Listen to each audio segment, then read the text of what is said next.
11월 18일 화요일 복음이 이끄는 일상 시작하겠습니다. 오늘의 제목은 신앙의 가장 큰 적이라는 제목이고요. 존 파이퍼 목사님이 하나님께 굶주린 삶이라는 책이 있습니다. 그 책에서 우리의 신앙생활의 가장 큰 적은 악이 아니라 하나님이 주신 선물들이라고 말합니다. 그러니까 우리 신앙의 가장 큰 적이 어떤 죄나 악이나 큰 어떤 그런 범죄나 그런 게 아니라 하나님이 주신 선물들에 만족해서 하나님을 찾지 않는 거라는 얘기를 하는 거죠.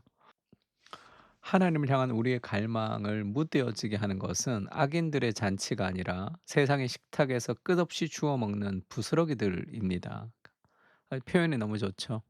세상의 식탁에서 맛있게 부스러기들을 주워 먹으면서 우리 그것에 만족한다는 거죠. 누가복음 14장에서도 예수님이 초대하시는 잔치상에 오지 못하는 사람들의 핑계는 죄와 악이 아니라 밭과 소와 아내입니다. 예수님이 잔치에 초대했는데 가지 않습니다. 내가 밭을 새로 사서 일을 해야 된다. 내가 소를 사서 일을 해야 된다. 결혼을 해서 내가 이제 아내를 즐겁게 해야 된다. 이제 그것은 하나님 주신 축복이죠.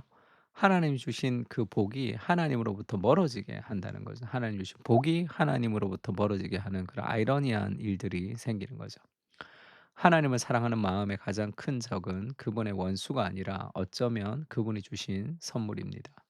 가장 위험한 욕구는 끔찍한 악이 아니라 이 땅의 평범한 낙입니다. 그것을 추구하느라 하나님이 뒷전이 되는 거죠. 그러니까 우리에게 좋은 것이 하나님보다 더 좋은 것이 될 때, 나한테 좋은 것이 하나님보다 더 좋은 것이 될 때, 그것을 성경이 우상 숭배다 이렇게 얘기하죠. 음식, TV 시청, 여행, 주식 투자, 인터넷 쇼핑 등은 그 자체로는 죄가 되지 않습니다. 뭐 일을 열심히 하는 것, 가족을 사랑하는 것, 뭐 운동을 열심히 하는 것 다 그 자체로는 좋은 거죠. 문제는 이런 것들이 하나님의 자리를 대신하고 있거나 대신할 수 있다는 것입니다. 하나님을 향한 목마름이 사라진 이유는 어쩌면 탄산음료로 잠시 목마름을 해결하고 있기 때문인지도 모릅니다. 신앙의 가장 큰 적은 악이 아니라 하나님의 선물들일 수 있습니다. 그러니까 우리가 뭐 좋아하는 프로그램을 내가 이제 일 주일에 몇 시간씩 보고 그다음에 뭐 유튜브를 얼마씩 하고 근데 뭐 성경을 잘 안 읽고 기도를 잘 못하고 그런 것은 내가 하나님을 사랑하지만 더 사랑하는 대상들이 있는 거죠. 내 삶의 우상들이 그것들을 막 붙들고 있습니다. 그래서 내가 원하는 대로 살아가지 말고요. 내 감정이 아니라 하나님의 말씀을 먼저 세워 두고 먼저 탁 클릭을 해 두고 거기에 나를 맞추는 거예요. 그러니까 뭐 예배도 마찬가지입니다. 뭘 그렇게 예배 시간을 이렇게 늦어 주일마다. 그거를 탁 그냥 고정해 놓고 거기에 모든 걸 다 맞추면 돼요. 그러니까 이럴 때 내가 이렇고 저럴 때 내가 저렇고 그리고 예배 일찍 오고 안 오고도 뭐 문제지만 예배 시간 왜 이렇게 많이 줘라. 토요일 날 저녁에 뭘 하길래. 그것이 좀 궁금해. 예배 시간에 계속 졸고 그것이 내 삶에서 무엇을 가장 중요하게 생각하는가를 우리가 보여주는 거죠, 삶에 있어서. 좋은 컨디션을 가지고 그렇게 오면 됩니다. 주일날도 왜 그렇게 많이 이렇게 꾸준히 주일에 한 번 계속 예배에 나오는 것이 뭐가 그렇게 어려워서 계속 뭔가 그렇게 구멍이 숭숭숭 나고 그런 삶을 살아가는 거 왔다 갔다 갔다 하면 이 삶의 어떤 일괄성과 루틴이 없으면 그것은 건강한 삶을 살 수가 없습니다. 좀 딱 세워 두고 거기에 나를 맞추는 거예요. 그러면서 꾸준히 삶을 만들어 가면 됩니다. 그러니까 여러 가지 수많은 핑계와 컨디션들이 우리를 힘들게 한단 말이에요. 그 꾸준한 삶을 유지하는 데. 그래서 하나님이 내게 주신 많은 것들이 있습니다. 뭐 직장, 그다음에 가정, 건강 여러 가지 하나님 주신 모든 것들이 있죠. 그 좋은 것들을 우리가 하나님보다 더 사랑하면서 삶에서 하나님이 멀어지는 그럴 때가 있습니다. 그러니까 신앙의 가장 큰 적은 악이 아니라 하나님의 선물들이죠. 하나님의 선물들. 예수님이 얘기하시죠. 어떤 사람이 큰 잔치를 베풀고 많은 사람을 청하였는데 그 사람들이 잔치에 참여하질 않는 거예요. 그러면서 이 사양을 합니다. 그 18 절에 보면 "나는 밭을 샀는데 아무래도 내가 나가 봐야 되겠다. 아 그래서 내가 이번만은 좀 안 되겠다." 이렇게. 또 한 사람이 "내가 소를 5 겨를 샀는데 시험 삼아서 이걸 한번 좀 해 봐야 되지 않겠냐." 또 한 사람은 "나는 장가가 들었는데 가지 못하겠다." 그러니까 종이 돌아와 주인에게 그대로 고하니 집 주인이 노하여 그 종에게 이르되 빨리 시내의 거리와 골목으로 나가서 가난한 자들과 몸 불편한 자들과 맹인들과 저는 자들을 데려오라 하니라. 예수님이 "내가 건강한 자에게는 의원이 쓸데없고 병든 자에게 애쓸 때 있다. 내가 연약하고 하나님 없이 살 수 없다."라는 그 연약의 고백이 결국 인생을 풍성하고 강하게 하는 거예요. 하나님 없이도 살 수 있다고 생각하는 그 삶의 강함이 결국 삶의 풍성한 열매를 맺게 할 수가 없습니다. 팀 켈러의 그 내가 만든 신에 보면 창세기 29장 30 절에 그 야곱의 스토리가 나와요. 야곱이 라헬을 위하여 7년 동안 라반을 섬겼습니다.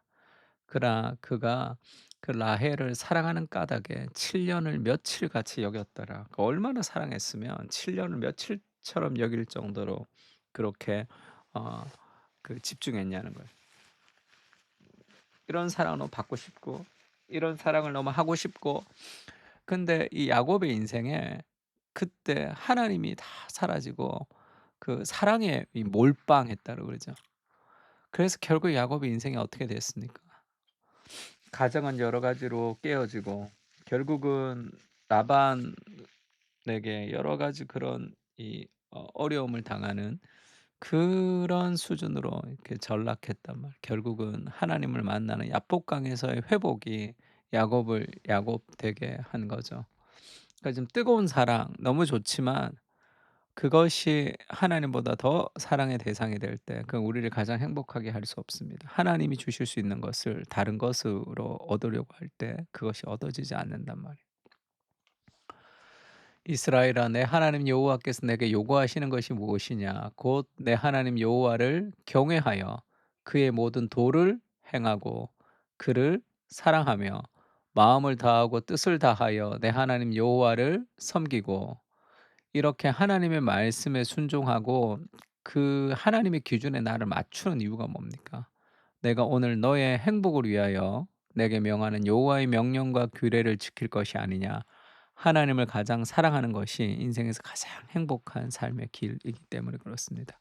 다른 모든 것들은 우리 인생을 정말로 행복하게 할 수 없는 거죠. 행복하게 할 것 같다고 내가 생각할 뿐입니다. 예수님이 그렇게 얘기하시죠. "무릇 내게 오는 자는 자기 부모와 처자와 형제와 자매와 더욱 자기 목숨까지 미워하지 아니하면 능히 내 제자가 되지 못하고 누구든지 자기 십자가를 지고 나를 따르지 않는 자도 능히 내 제자가 되지 못하리라." 이것을 막 부모님 미워하라 이 말이 아니죠. 가장 사랑하는 것이 무엇이냐에 대한 관용 어구입니다. 부모와 처자와 형제와 자매와 자기보다 더 하나님을 사랑할 때 인생에 참된 의미와 만족이 생기는 거죠. 그렇지 않고 자기를 사랑하면 결국은 자기를 위하는 그 명목이 스스로를 무너뜨리게 됩니다. 나를 위하는 삶이 아니라 어떤 삶의 기준에 나를 맞추는 거예요. 진리에 나를 좀 맞추는 삶을 살아야 됩니다. 이럴 땐 이럴 때, 저럴 땐 저럴 때가 아니라 꾸준한 어떤 눈이 오든 비가 오든 그 꾸준한 내 삶의 루틴을 정할 때 그때 내 인생의 삶이 고정이 되는 거예요. 그렇지 않으면 환경에 이끌리는 사람이 될 수밖에 없습니다. 그러니까 행복하지 못한 거죠, 그것이 결국. 우리의 행복을 위해 자신의 목숨을 버리신 예수 그리스도의 말씀에 순종하며 참된 행복을 누리게 하여 주시옵소서. 하나님보다 하나님이 주신 선물들에 현혹되지 않게 하시고 가장 귀한 하나님을 바라볼 수 있도록 은혜를 부어 주시옵소서. 아멘. 이런 삶에 좀 균형 잡힌 절대 기준에 나를 맞추는 그것이 좀 필요한 것 같아요. 특히 이제 젊은이들은 더 그렇습니다. 가장 우선은 예배예요, 예배. 여러분 잘 몰라서 그래. 예배 왔다 갔다 왔다 갔다 하지 말고 정말 예배를 드리고 싶어도 드릴 수 없는 사람들도 있습니다.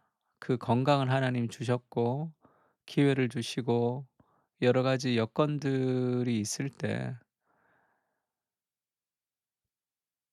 드릴 수 있는 것이 얼마나 큰 복인지를 알지 못해서 그래요.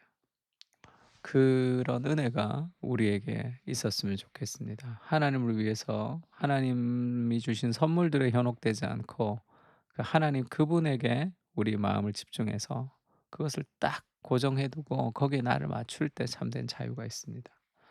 그런 하나님보다 더 사랑하는 모든 대상들을 내려놓고 하나님을 가장 사랑할 때 주시는 참된 인생의 행복을 누리게 해 달라고 같이 한번 기도했으면 좋겠습니다. 기도하겠습니다.